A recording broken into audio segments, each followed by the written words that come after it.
And we'll get this going here. So, okay. So last class we talked about section 6.1, inner product length, inner products, length of vectors, and orthogonality. So the focus of section 6.2 is going to be what's called orthogonal sets. So what does an orthogonal set mean? Well, a set of vectors is called an orthogonal set if the dot product between every pair of vectors in the set equals 0. Recall that vectors are orthogonal when their dot product is equal to 0, right? That's when vectors are orthogonal. And you have here in this example 1, you can see here in figure 1, they've graphed vectors u1, u2, and u3, and they've taken the dot product of u1 and u2, or the inner product of u1 and u3, and the inner product of u2 and u3, and you get zeros for all of those inner products. That means that this is an orthogonal set. This set of vectors is called an orthogonal set of vectors. Okay, and let me ask you, do you think that an orthogonal set of vectors, do you think the vectors are linearly independent?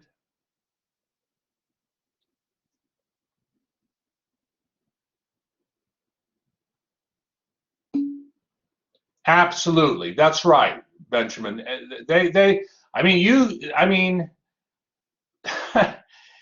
Intuitively, you know that if the vectors are perpendicular to each other, all perpendicular to each other, they have to be linearly independent. What's a very famous example of three vectors in three-dimensional space that are linearly independent? Three orthogonal vectors. That's right, Haley. Very good. I, J, and K. That's right. I, J, and K are those three vectors are orthogonal.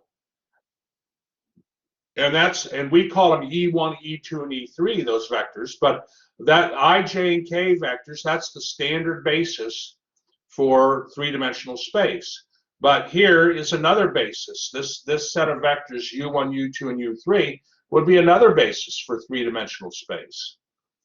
Okay, so if you have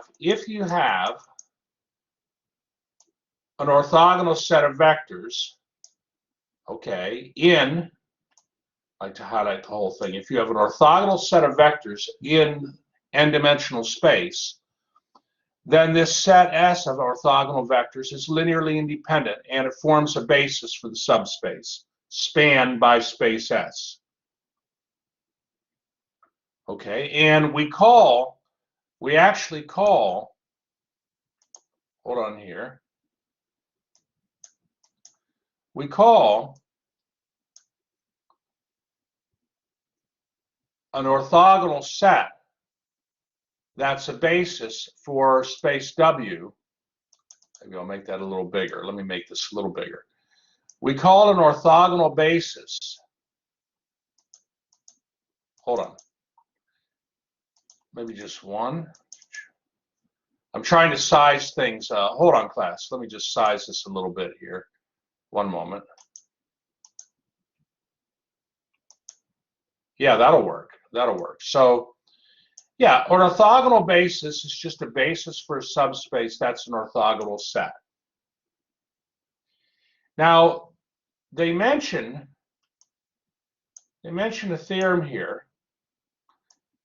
Okay. The next theorem, okay, and I want to have it, yeah, the next theorem suggests why an orthogonal basis is much nicer than other bases. Okay, the weights in a linear, and the reason why is the weights in a linear combination can be computed easily. Okay, they can be computed very easily. So theorem 5 here, what you have is you have an orthogonal basis for a subspace. Okay. Now, let's say you have a vector y in the subspace. Well, since these set of vectors form a basis for the subspace, then any vector y in the subspace can be written as a linear combination of the basis vectors. And normally we have to solve a vector equation, which becomes a system of equations. We have to solve a system of equations to determine those coefficients, C1, C2, up to Cp. But it turns out if you have an orthogonal basis, then you can find those coefficients by a formula. And the formula, the C sub j coefficient, is equal to the dot product of y and u sub j vectors over the dot product of uj with itself. Okay, so it's absolutely an amazing result. You know, let's look at the proof of this. Let's look at the proof of this. So I'm going to go down a little bit here. Okay, so let's say that you wanted to take the dot product of the vector y with the vector u1. u1 is one of your basis vectors. Well, if you take the dot product, every term is going to cancel except the term that's C1 times u1 dot u1. And if you kind of want to see this, if you, oh man, hold on. I always do this. I always get lost. Hold on. You get it back here. Okay, so just from up here, I want to justify the computation they're doing in the proof that we're looking at. But if you take a linear combination of the u vectors and dot it with u1, well, the dot products or inner products, they are distributive. So you can distribute the dot product.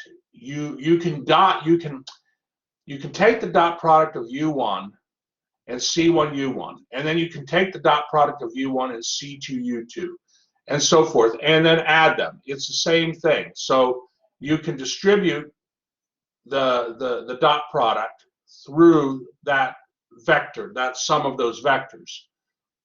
And what happens is, because if you have vectors that are orthogonal, if u1 is orthogonal to the remaining vectors, u2 up to up, the only thing that's going to be left is then C1 times u1 dot u1.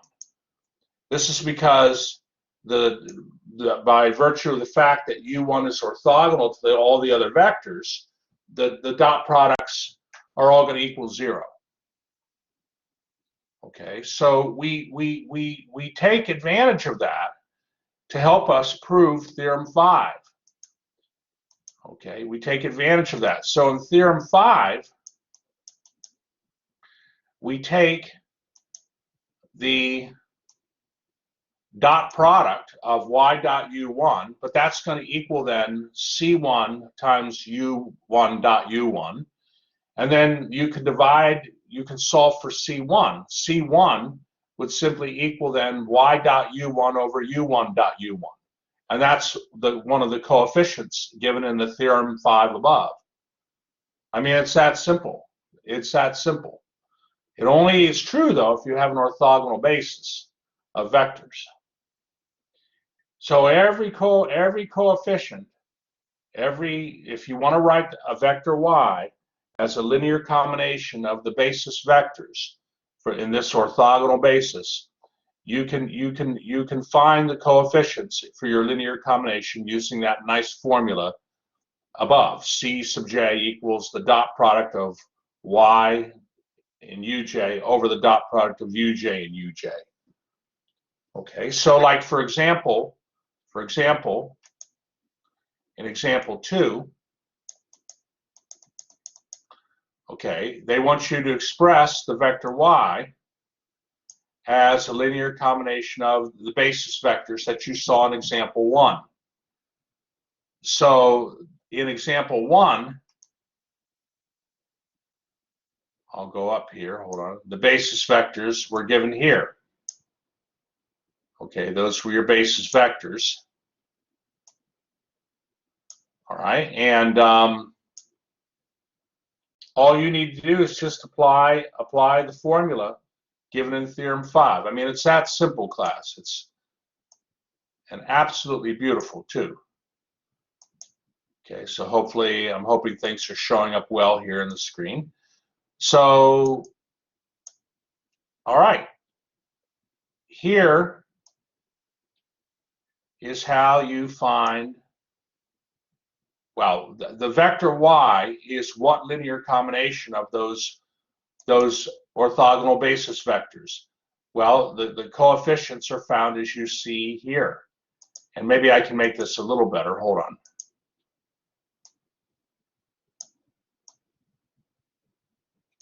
That's coefficient C1.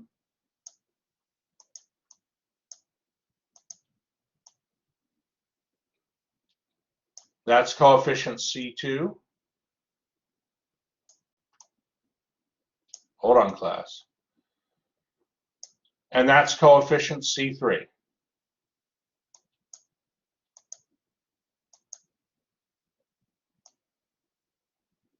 Okay, and that's how you get your that's how you get it.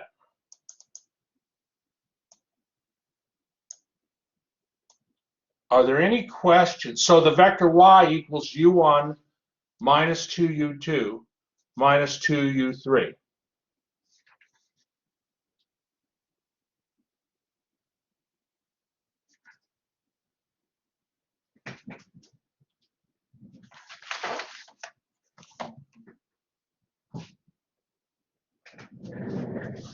All right, are there any questions so far on this class? Are there any questions so far?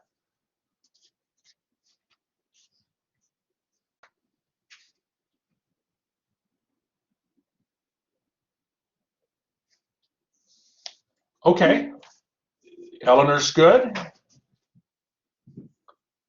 Okay, well, all right, let's go ahead and proceed on here. Let's proceed on.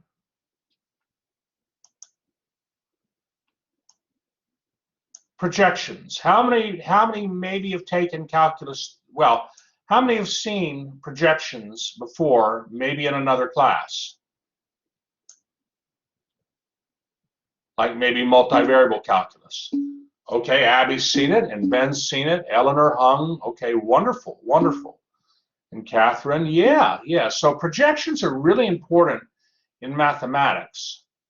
So what you have here is you have this figure 2 where they have a subspace W, okay, and they have a vector Y that's not in the subspace, and you're going to project the vector Y down into the subspace.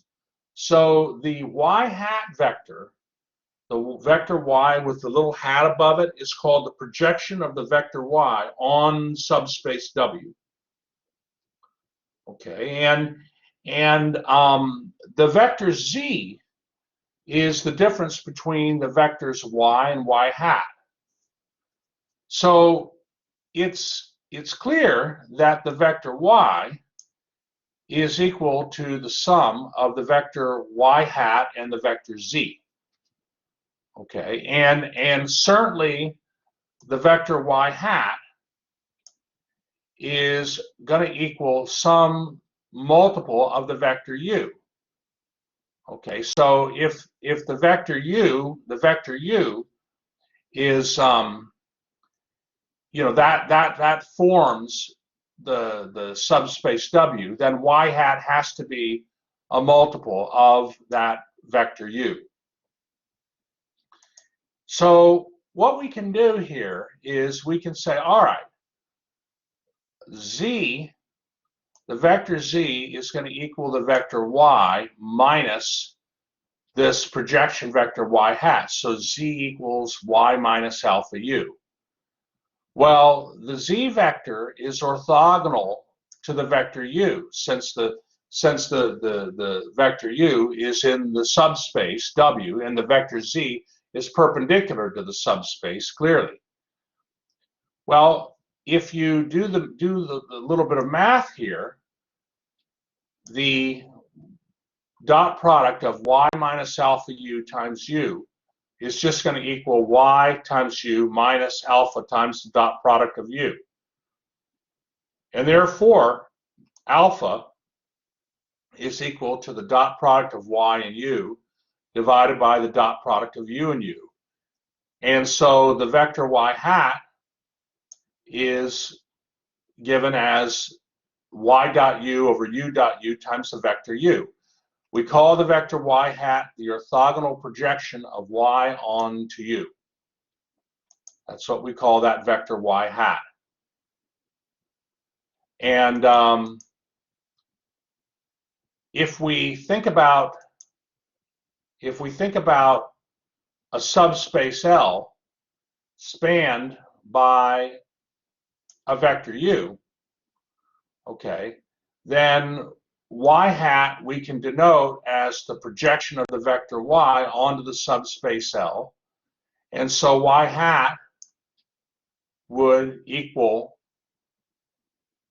again, the scalar y dot u over u dot u times the vector u. Okay, and so this is a very basic idea here in linear algebra. And I think it would be good to do an example. So are there any questions before we move on?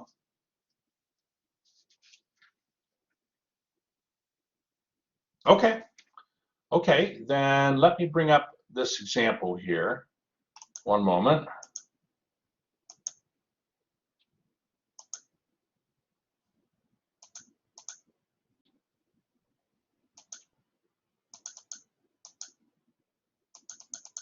Okay, let me give you a moment to copy this example down, class.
Okay, so we have here two vectors. We have a vector y,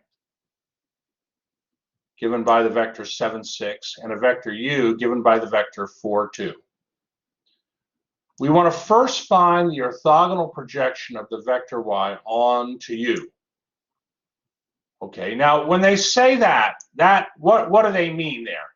You could think of it as when they say that, really what they mean is the subspace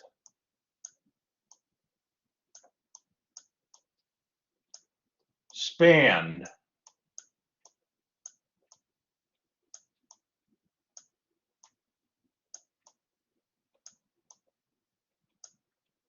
by the vector u. I mean, that's really what they mean when they say this. And the subspace spanned by the vector u, what would the dimension be of that subspace, class? What would the dimension be of the subspace spanned by the u? That's right, Haley. It's a one-dimensional subspace. And in fact, for our purposes here, what would that one-dimensional subspace look like?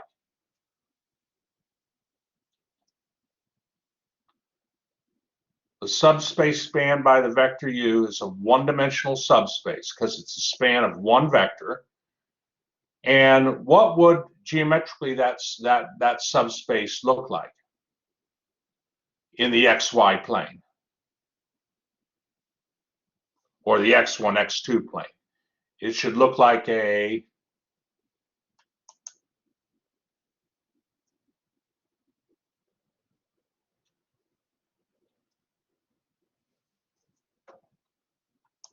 take it.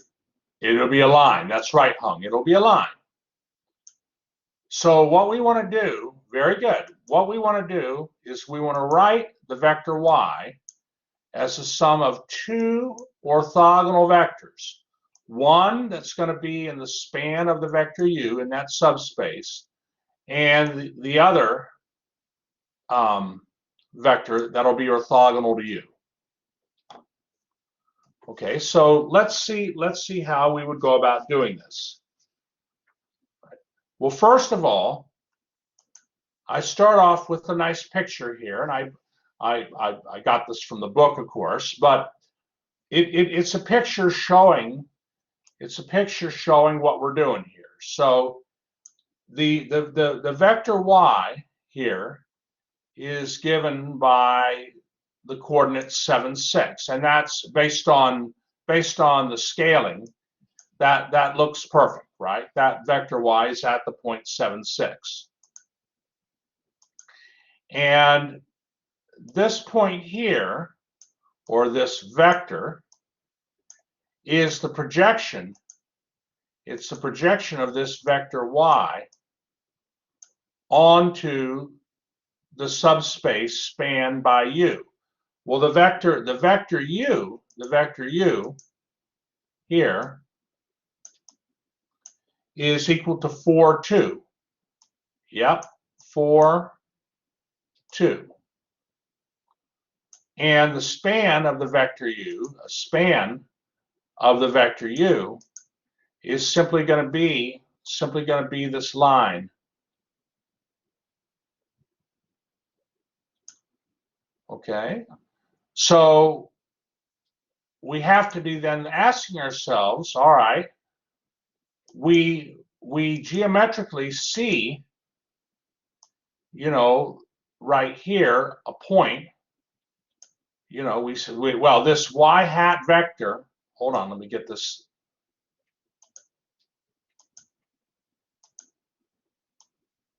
This y hat vector, well, what would we estimate it to be? We know that it's, I don't know, based on the picture, what are the coordinates of the vector y hat seem to be to you? What are the two coordinates?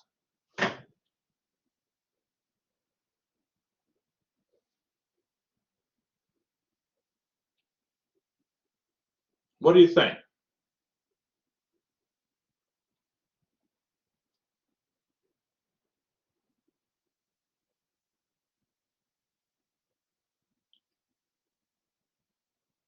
I mean, give me like a coordinate. Estimate the vector y hat.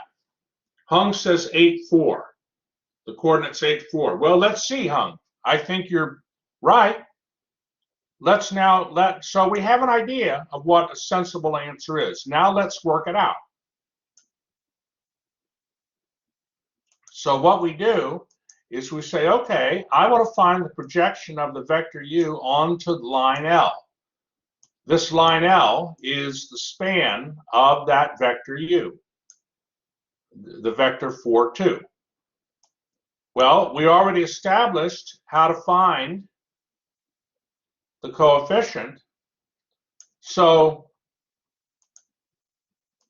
we know that the projection vector has to be a multiple of the vector u, because the projection vector lies on the line that's spanned by the vector u. So it has to be a multiple of u. Well, we just, apply the formula, and we'll get 40/20 u, which equals 2 times u, which is equal to 2 times 4, the vector 4, 2, and we get the vector 8, 4.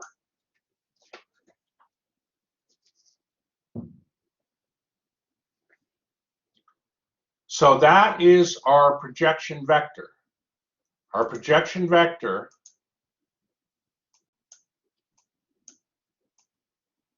y hat is equal to the vector 8, 4.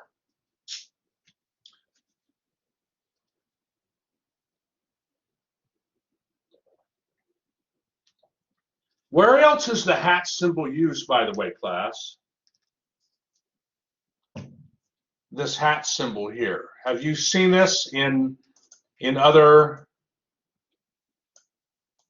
as notation for other things, like in statistics? Okay, that's right, Eleanor.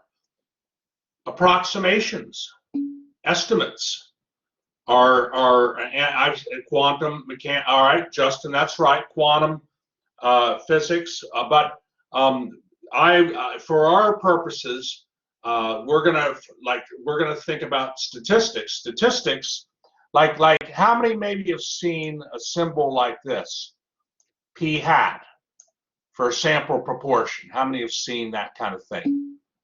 Okay, Eleanor's seen it, Justin's seen it. Sure, there's p hat, and Natalie's seen it. So this hat here, actually, I mean, right now we're using it to denote a projection vector, but it also can be thought of as an approximation of the vector y, but the approximation lies in the subspace.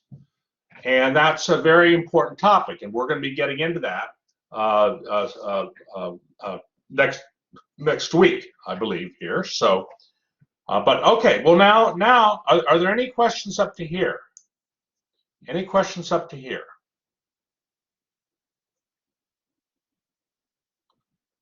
Right. Well, we're not done yet. We have found the orthogonal projection of the vector y onto the vector u, but now we want to write the vector y as the sum of two orthogonal vectors, one in the span of u and one orthogonal to u. So of course, we can do that. So the y minus y hat vector is equal to the difference between the vector 7, 6 and the vector 8, 4. And that gets you -1, 2. So the vector 7, 6, which is the y vector, can be written as y hat plus the difference between the vector y and the y hat. And that that's obvious, because the y hats cancel out, right? Giving you just the y vector. So that makes sense. Well, the y hat vector is 8, 4, and y minus y hat is equal to -1, 2. And so now we've written the vector y as a sum of two orthogonal vectors. Oh, Now, how do we know? I mean, is 8, 4, is the vector 8, 4 and the vector -1, are the vectors 8, 4 and -1, 2 orthogonal? How could we show that? Can we see it just by looking at them? That's right, Hung. Take the dot product. The dot product of those two vectors equals 0.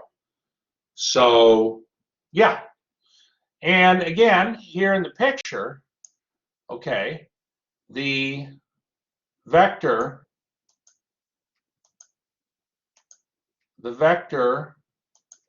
y minus y hat is right here, right?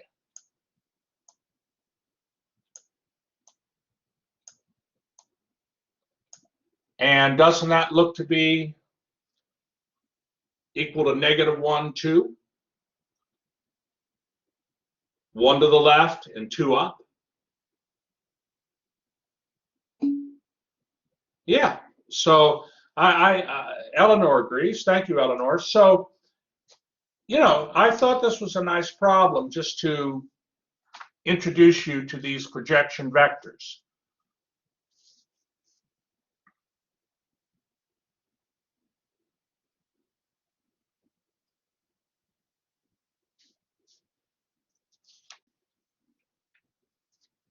Okay, now we have a few more things here to do in section 6.2. I want to try to let you work a little bit on some classwork, but some homework, but we have a little further to go.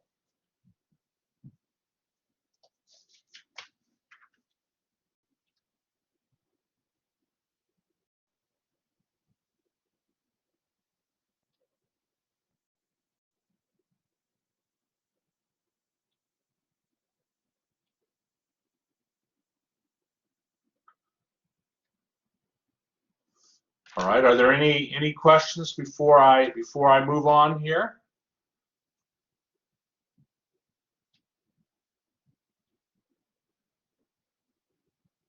Okay, I'll wait. I'll pause. Is anybody copying the diagram? I mean, it's from the book, but is anybody copying that diagram down, maybe with a ruler?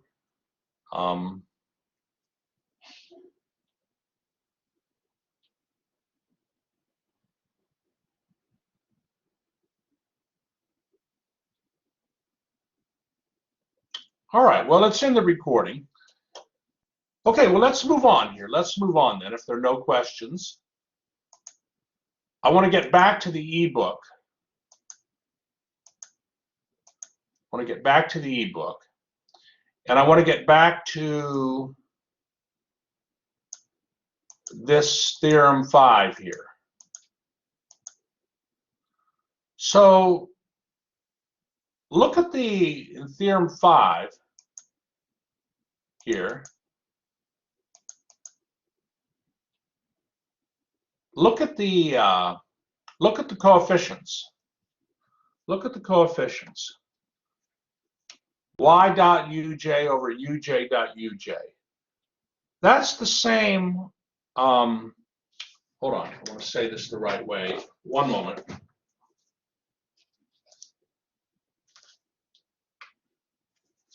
One moment, class.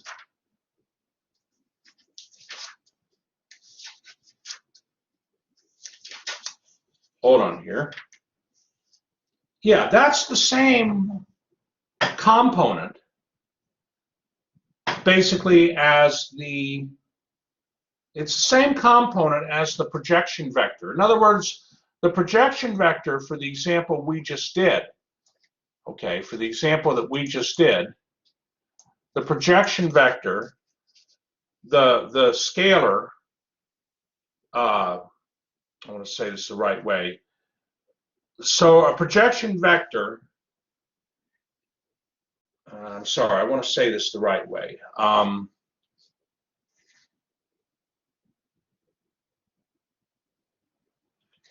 One moment, class, one moment. Yeah, so you have to find, so if we're projecting a vector y onto a subspace spanned by the u vector, the projection, the scalar, I'm not saying this right, the projection of a vector u, no, the projection of a vector y onto the line, the subspace spanned by the vector u, is going to be a multiple of the vector u. How do we find what multiple? The multiple is going to be the dot product of y and u over u dot u. Well, every component in theorem 5, every scalar, I should say, every scalar has a similar form. So you can interpret this in a very nice way. If for instance, let me go to the board here. If for instance you had a vector u1 and a vector u2. Okay, and we're assuming that u1 is perpendicular to u2. Okay, then hold on. I want to say this the right way. Hold on, class. Hold on.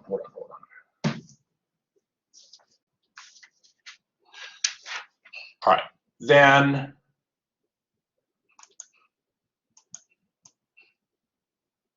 by theorem 5,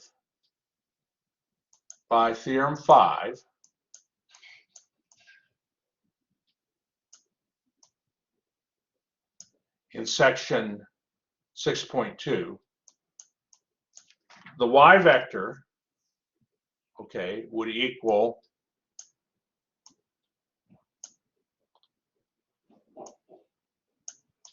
naturally, since u1 and u2 forms a basis for its subspace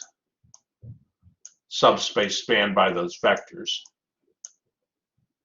the vector y that's in the subspace can be written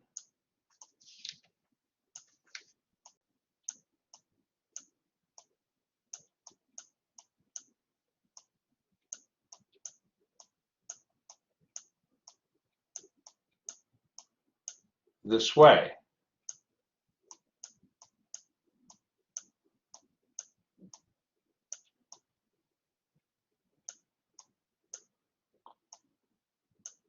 Okay, I'm just looking at a basis of two vectors here, an orthogonal basis of two vectors. Okay, that's by theorem 5.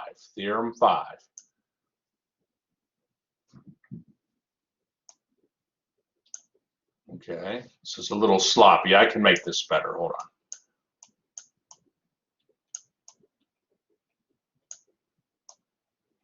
Theorem 5. So, but what is this here?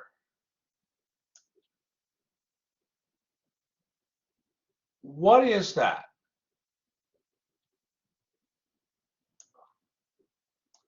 That is I'll give you a hint, a 4 letters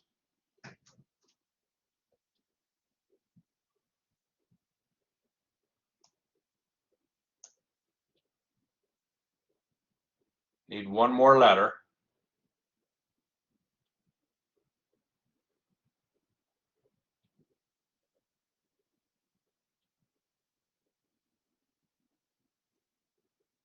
Well, this is new.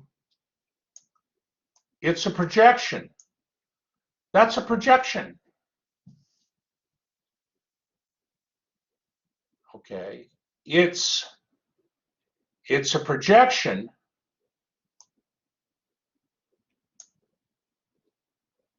hold on here.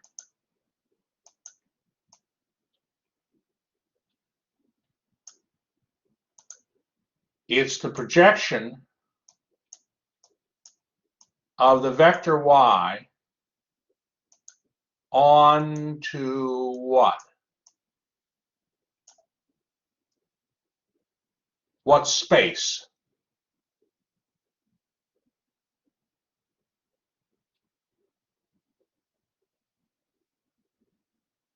It's the projection of the vector y onto the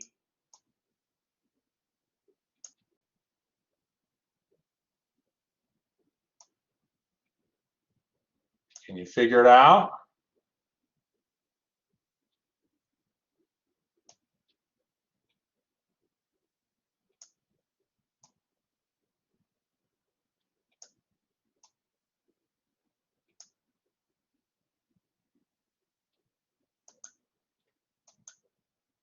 This here is the projection of the vector y onto the span of what vector? That's right, Hung, U1.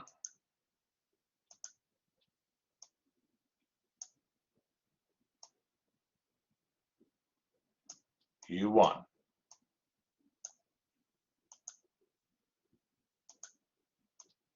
Now this here, the second part, is the projection of the vector y onto what?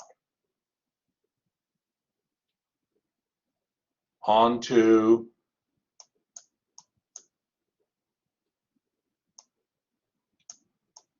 the span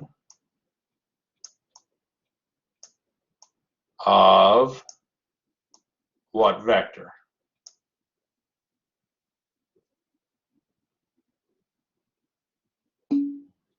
That's right, Benjamin, the vector U2.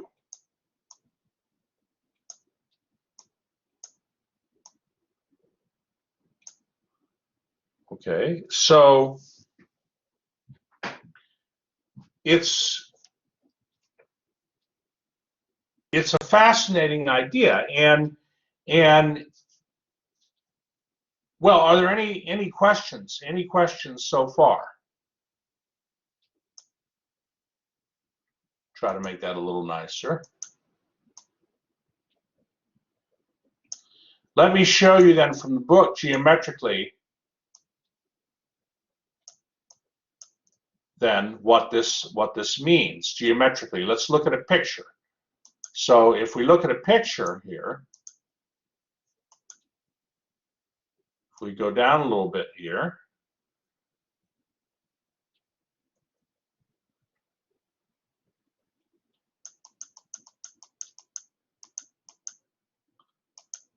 this is a geometric interpretation of the theorem. So here is what I just wrote, and the vector y is the sum of two projection vectors.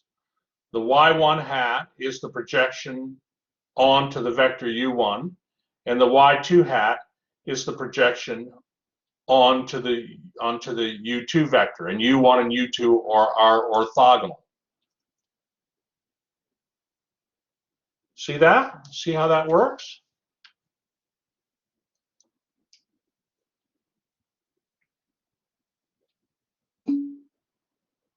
Okay, Eleanor's comfortable. Good. Are there any questions? Any questions?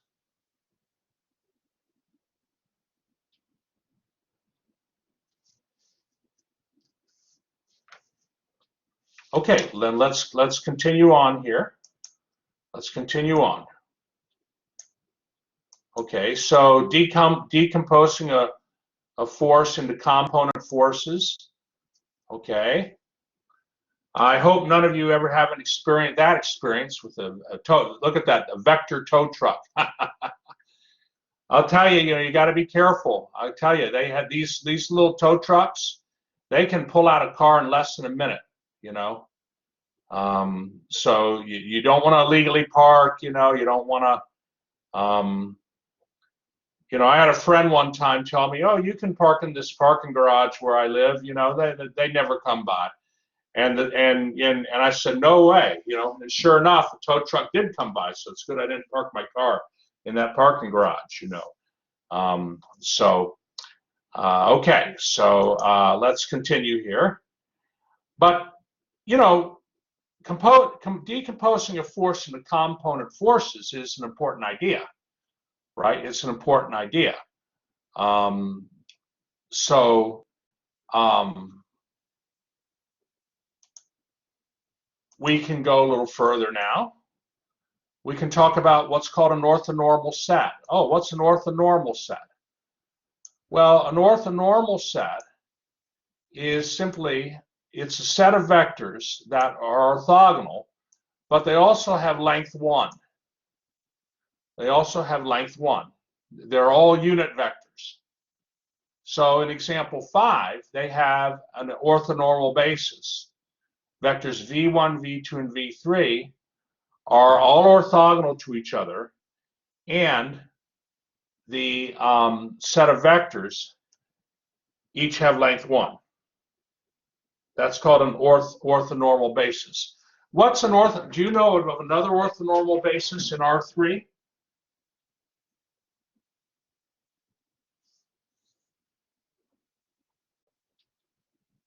So they show a little picture of this orthonormal basis. I'll show it to you. They show a little picture here of the orthonormal basis here in example 5.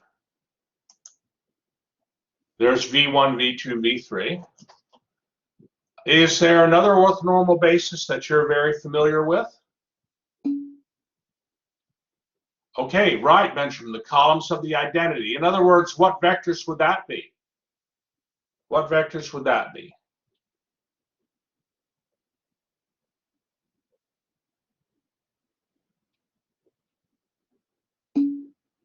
I, J, and K. Excellent. That's right. Good. Good.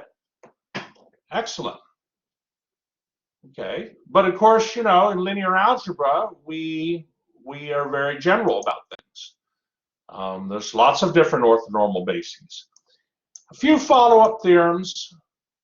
If you have an m by n matrix U, it has orthonormal columns if and only if U transpose times U equals the identity.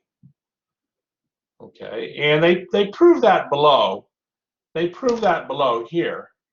It's not actually that hard to prove because you understand about matrix multiplication.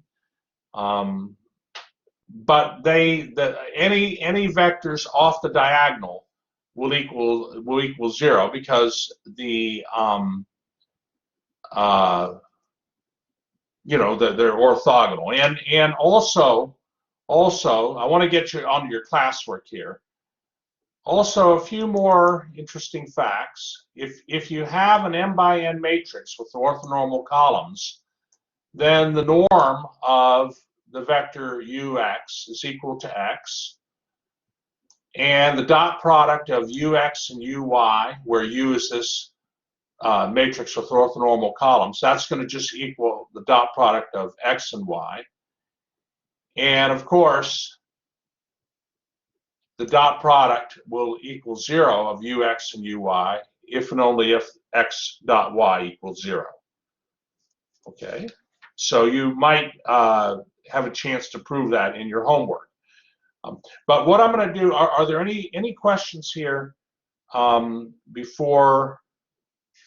Let me see here. I'll show you this last example. It's worth doing. It's worth doing. So here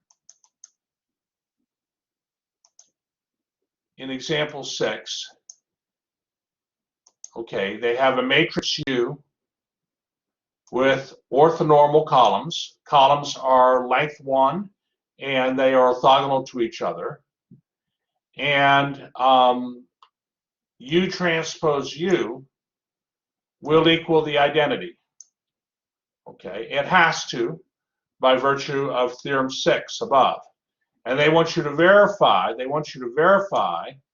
that the length of the vector u times x equals the length or the norm of the vector x.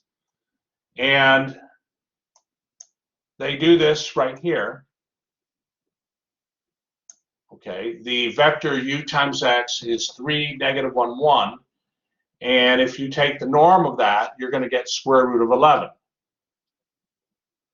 But the vector x, which consists of root components root 2 and 3, the norm of that will also equal root 11.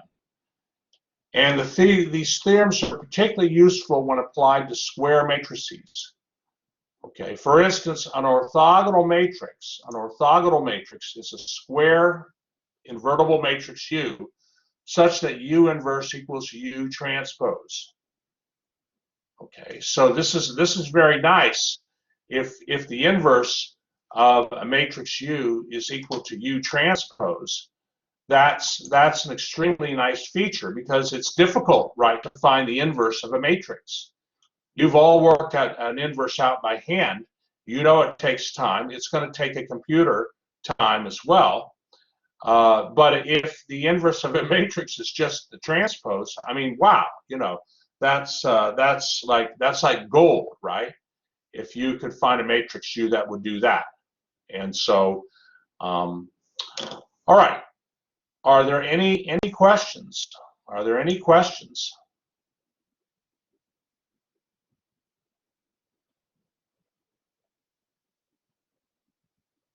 Okay, let me stop the recording then.